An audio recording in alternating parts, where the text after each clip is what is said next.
गाजीपुर उत्तर प्रदेश के रहने वाले बहुत ही अच्छे विद्वान जो में भाग लिए हैं, हम लोगों के विचार मंथन से भी प्रायः जुड़े रहते हैं, सुनते भी हैं, प्रश्न भी करते हैं। आप सब लोग जानते होंगे, अच्छी तरह से जानते होंगे प्रेमनाथ जी गुप्ता को। आज वो सौभाग्य से हम लोग के बीच में इस विषय पर अपने प्रश्न और अपनी बात रखते हैं। मैं प्रेमनाथ जी को यह काम जिम्मा देता हूँ। चलिए आप शुभ। नमस्कार, मैं आज मार्गदर्शक कार्यालय रायपुर छत्तीसगढ़ से आपके सामने लाइव हो रहा हूं और आज का विषय है ग्राम संसद व लोक संसद। आप जानते हैं आदरणीय बजरंग मुनि जी दर्शन है और इनका मानना है कि लोकतंत्र में लोग तंत्र को नियंत्रित करते हैं, लेकिन ठीक उलट आज तंत्र ही लोग को नियंत्रित कर रहा है। तब सवाल खड़ा होता है, यह चिंता का विषय है कि इतने विशाल देश में जो लोग हैं, जो तंत्र हैं, जो जन हैं, उनके हिसाब से इस देश में एक लोक संसद बनना चाहिए। साथियों, आप कहेंगे कि यह तो एक अजीब बात है। इनका मानना है इस देश में बहुत सारे समाजशास्त्री विभिन्न क्षेत्र में काम करते हैं और इस क्षेत्र में ही नहीं बल्कि उनका जो गांधी जी का जो कंसेप्ट है उसी के तर्ज पर आदरणीय मुनि जी कहते हैं कि ग्राम संसद बनना चाहिए। जिस तरह से लोकसभा बनता है, जिस तरह से विधानसभा बनता है, उसी तर्ज पर गांव में एक ग्राम संसद होना चाहिए। और जिस तरह से 73वां संशोधन में ग्राम सभा को जो अधिकार दिया गया है कि 6 महीने के बाद उसकी एक बैठक होगी और साल में 2 बार बैठक होगी और खुली बैठक में ग्राम संसद में मार्गदर्शक जो कार्यालय है, जो मार्गदर्शक जो शोध का काम करता है, जो रिसर्च का काम करता है, जहां विमर्श होता है, जहां बहस होता है, जहां मंथन होता है और सारे विभिन्न विचारधाराओं के, आप मार्क्सवादी हो, आप लोहियावादी हो, आप किसी भी धारा के हो, उनके तरफ से पूरी छूट रहती है कि आप कम से कम इस देश में एक बैठने का एक बहस चलाइए और उस बहस से निकाल करके वो अंतिम बहस नहीं हो। के लिए कौन सा संविधान बनाना पड़ेगा? ग्राम संसद चलाने के लिए कौन सा संविधान बनाना पड़ेगा? ग्राम संसद चलाने के लिए तो वर्तमान संविधान में ही संशोधन करना पड़ेगा अभी,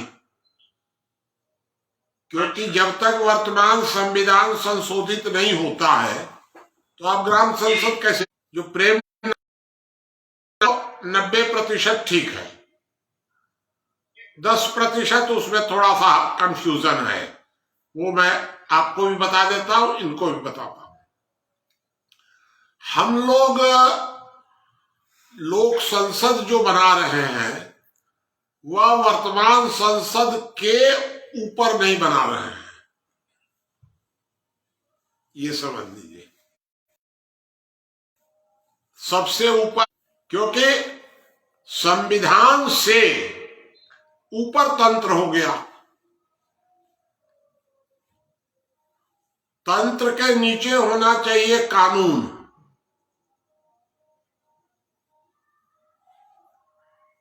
कानून की समीक्षा तंत्र करेगा और तंत्र की उसके लिए कोई अलग इकाई हो, उस इकाई के क्रम में एक हम लोग लोक संसद का प्रस्ताव दे रहे हैं। एक चाहे लोक संसद को आप संविधान संशोधन में शामिल करिए या ग्राम संसद को शामिल कर लीजिए। अगर ग्राम संसद को देते हैं पावर, लोक संसद की जरूरत नहीं है आपको। अगर कोई तीसरे को इकाई बनाते हैं संविधान संशोधन के लिए, तीसरी बना दीजिए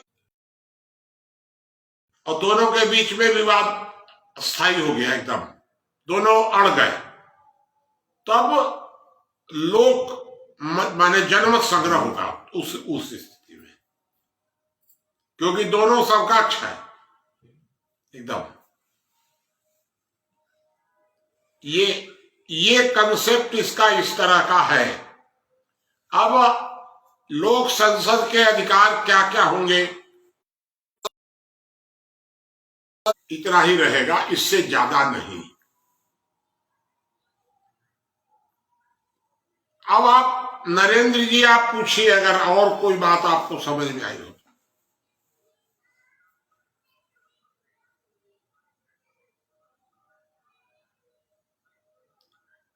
जी अभी कोई तत्काल में दूसरा कोई सवाल नहीं। हाँ, अगर देखिए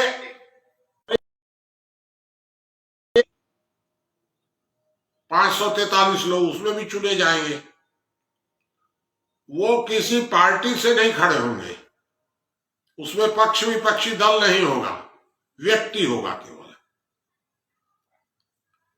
किसी दल के चिन्ह से नहीं होगा। तो 543 व्यक्ति चुने जाएंगे और पूरी जो है वो ग्राम सभाएं भी, अगर आप ग्राम सभा को पावर देते हैं तो ग्राम सभा को दे दीजिए कि अगर संसद कोई प्रस्ताव देती है तो ग्राम सभाएं उस पर विचार करेंगी। अगर ग्राम सभाओं का इतना प्रतिशत अगर कोई प्रस्ताव देता है तो संसद उस पर विचार करेगी, बना दीजिए। हाँ, नहीं, पॉइंट और इलेक्ट में अंतर होगा। तो जब हमारे जो आपका दूसरा इलेक्ट तो हम लोग करते हैं, माने व्यक्ति, ठीक है, व्यक्ति अलग अलग हम लोग दे रहे हैं, एक पॉइंट जो कर रहा है वो लोग। ठीक, तो आपने कहा जो दूसरा विकल्प आपका कि बीडीसी मेंबर और ग्राम प्रधान ये मिलकर भी किसी को अपॉइंट कर सकते हैं, किसी को ये लोग एक तरीका खोजा जा सकता है इस तरह। तो आपने बोला चुनने वाला जो चुन रहा, तो ये पॉइंटिंग अथॉरिटी कौन हुआ? आप हुए, हम हुए। तो ये पॉइंटिंग अथॉरिटी लोग हुआ।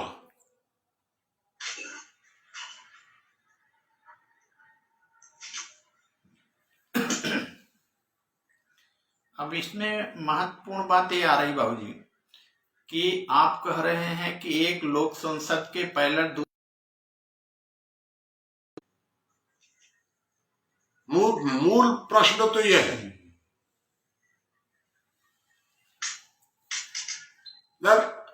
अप्राकृतिक है। पार्लियामेंट ही, क्योंकि पार्लियामेंट को कानून बनाने का अधिकार है, पार्लियामेंट को दंड देने का भी अधिकार है, न्यायपालिका भी हमारे तंत्र का हिस्सा है। वर्तमान अंग्रेजों के टाइम में स्वतंत्रता के लिए संघर्ष किए, फिर करें। जो हमारा संविधान कैद में है, गुलाम है अभी, उस संविधान को मुक्त करावें। प्रेमनाथ जी ने ये बताया ना कि संसद को मंदिर बना दिए,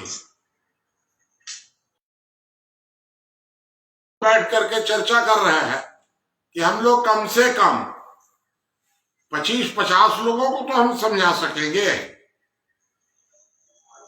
अगर हम लोग 50 लोगों को समझा देंगे तो अब पूरे देश में बदलाव आ सकता है। लेकिन हम लोग 50-100 लोगों को ये बात समझाएं,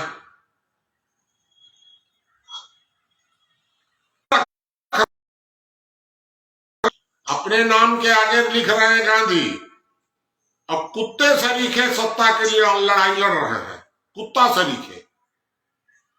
क्या जरूरत है तुमको गांधी नाम रखने की? और चुनावे लड़ना है तो गेरुआ पहनने की क्या जरूरत है? सफेद पहन करके लड़ जाओ चुनाव। शादी करनी है तो गेरुआ काय को पहन रहे हो शादी करने के लिए? अधिकार लोक संसद को होगा।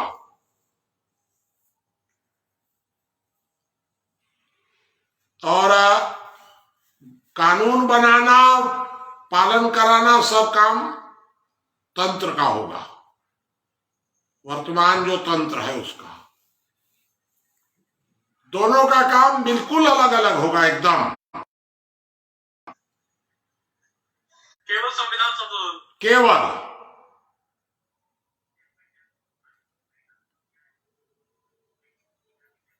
जी। क्योंकि भारत के 125 करोड़ लोग मिलकर के कानून कैसे बनाएंगे?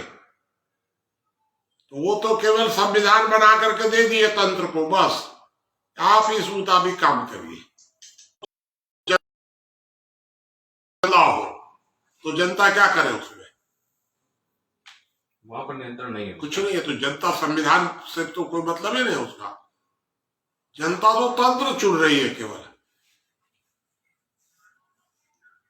अप्रत्यक्ष रूप से जनता की भूमिका ये है कि ये 5 लोग मालिक बनने के लिए तैयार हैं। 5 में अपना मालिक चुनना। किसी भी विषय को लेकर संविधान संशोधन की आवश्यकता है, ये कौन तय करेगा? संविधान संशोधन की आवश्यकता है, इसको लोक संसद भी प्रस्ताव कर सकती है, वर्तमान पार्लियामेंट भी कर सकती है प्रस्ताव।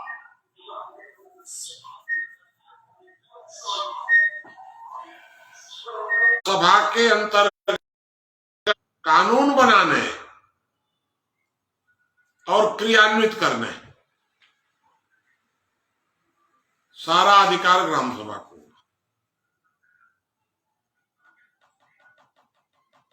यही है परिभाषा। आप भी यही बताए। जी जी जी। प्रेमनाथ जी भी यही परिभाषा बताए हैं। ग्राम सभा का भी यही मत था कि प्रत्येक व्यक्ति को आजादी मिलनी चाहिए, प्रत्येक व्यक्ति को आजादी। हमारा भी यही है कि प्रत्येक व्यक्ति को मिलना चाहिए आजादी। तो दोनों में कोई अंतर नहीं है। गांधी जी उसको, उस समय एक तो गांधी जी के समय में आबादी भी बहुत कम थी,